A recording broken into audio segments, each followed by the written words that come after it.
কুমিল্লার 11টি সংসদীয় আসনে ৮০ জন প্রার্থী।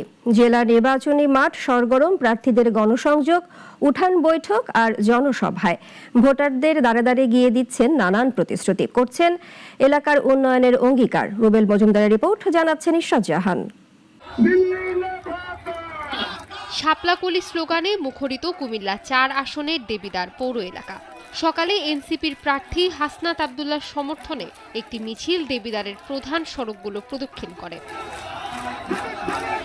লাকসামে পৌর বিএনপির আয়োজনে সরকারি পাইলট উচ্চ বিদ্যালয় মাঠে নির্বাচনী জনসভায় বক্তব্য রাখেন কুমিল্লার ৯ আসনের ধানের শীষ প্রতীকের প্রার্থী আবুল কালাম। প্রধান অতিথি ছিলেন বিএনপি চেয়ারপারসনের উপদেষ্টা আমিনুর রশিদ ইয়াসিন ও সামিরা আজিম দোলা।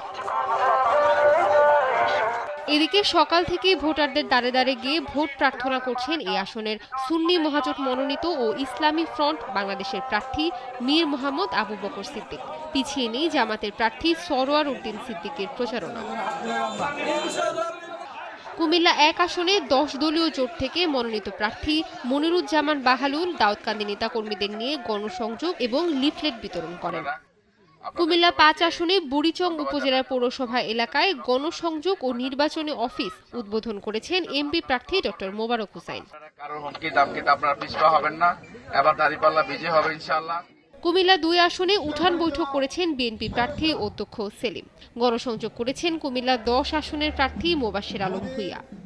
এটা উদ্যোগ নিয়েছিলাম, পারিনি, কিছু কুচক্রী মহলের জন্য একটার পর একটা ঘটনা ঘটছে। প্রচারণায় নেতাকর্মী ও সমর্থকদের ব্যাপক উপস্থিতিতে উৎসব মুখর পরিবেশের সৃষ্টি হয়। ইশরাত জাহান, নাগরিক।